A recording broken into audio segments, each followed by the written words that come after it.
This is Dania Michael of the Classical Liberal Arts Academy. Today is Wednesday,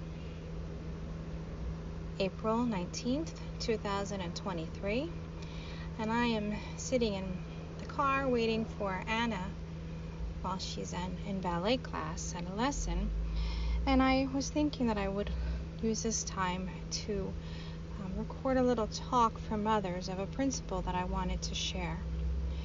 It's a very simple principle that my husband and I learned before we even had any children, back when I was expecting our first son, and it helped me tremendously in managing the children as they grew and as we had more and more children added to the family. So the principle is a principle of concentric circles. Okay, so what you do in this principle, you start with your newborn and put your newborn in the on a piece of paper, a little X, and draw a circle around your newborn, a small circle.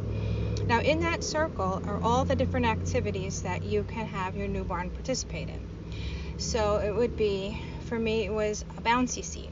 I'd put my newborn in a bouncy seat a lot of times in the kitchen while I was working, or at my desk when I was working, different places like that. So next it would be the car seat. I used to bring the newborn in the car seat. Newborns love to be swaddled and kept in the car seat where they're warm and they feel safe. The next would be in the swing. I used to use the baby swing all the time. Next it would also be the stroller. Maybe you have a stroller in the house. I did that frequently. I would keep the stroller in the house, be able to wheel a fussy baby around in the stroller in the house, or maybe when you go for a walk.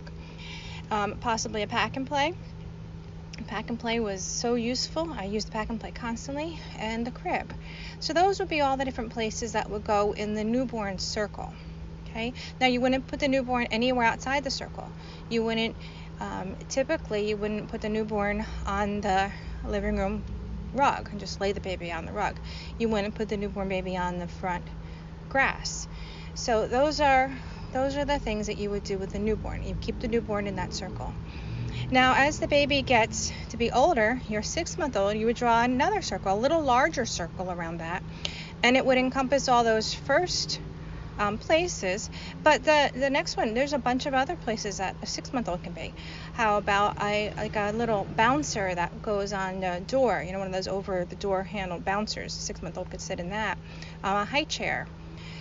So the 6-month-old circle grows. The 6-month-old circle is growing, and you would never let the 6-month-old do things outside of that circle. That circle is the 6-month-old's safety, and so you keep the 6-month-old in that circle, and you wouldn't do other things. You want the 6-month-old out of that circle, and that's where safety comes in the family, by keeping the child in their safety circle.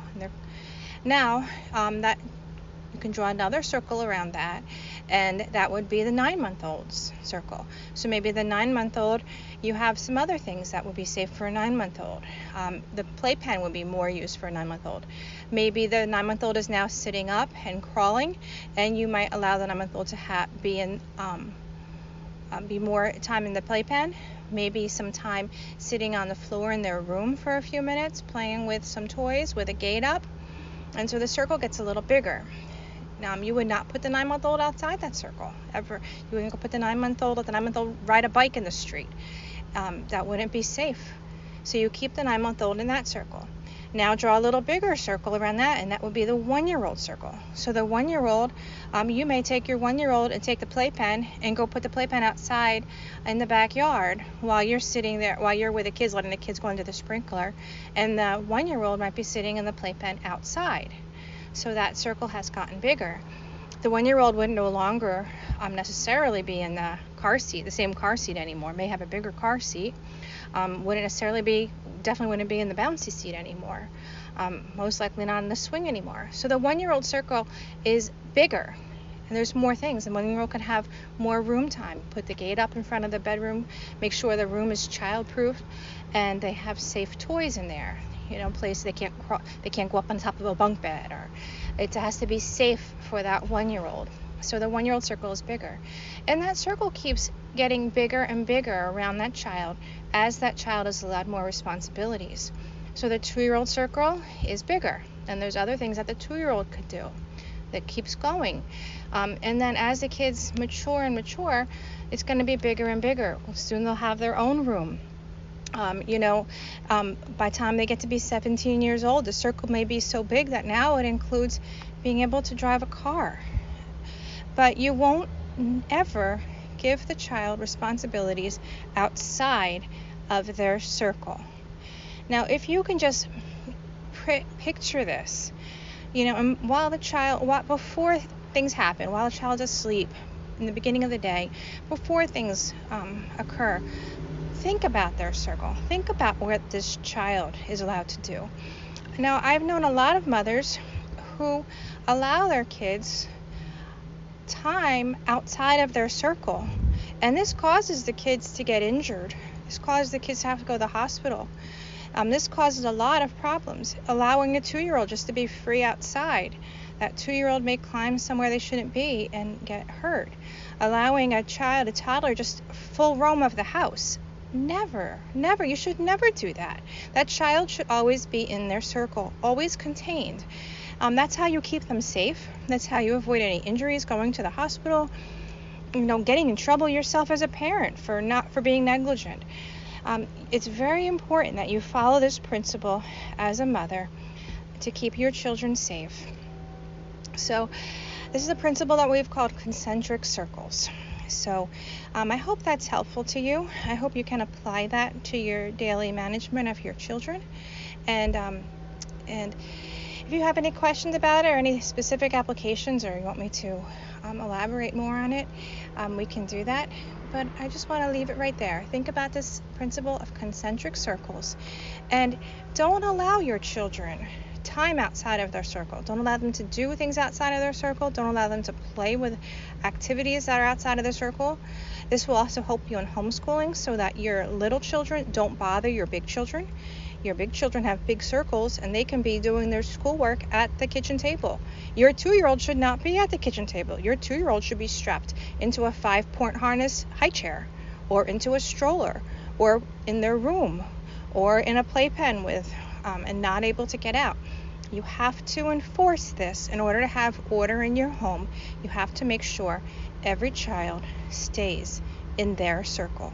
This will allow you to have peace with your husband, allow your husband to come home and have peace and not have to deal with a million crises that have come up during the day because you didn't manage your children well. This is your job as a mother. You are responsible to manage your own children. Other people are not responsible to manage your children. You are. So this principle of concentric circles will help you. For instance, another thing I wanted to mention at Mass. When we're at Mass, a lot of times families just let their children run. They have a 2-year-old running down the aisle up to the altar. That child has not been kept in their circle. That child should have been kept in its mother's arms, in its father's arms, maybe in a stroller, maybe in a car seat, something where the child should have been kept in its circle. Running up and down the aisle is not that child's circle. The aisle is for the altar servers, the ministers, the priests, the deacon, not for your child. Your child should be in your arms or somewhere, maybe in the cry room, but somewhere where you are managing your child. So it's your responsibility to manage your own children, not other people's. This principle of concentric circles will help you to plan it out, to think carefully about what your child's age is, what your child's circle should be. So I hope that was helpful. Please just pray, ask God to help you, to give you wisdom as you determine what your child's circle is, what activities should be in that circle, and help you to enforce it, help you to be brave and not like a wimp pushed over by your own children, but be brave and you be the mother. You take responsibility for your own children. I hope that's helpful to you. May God bless you and your families.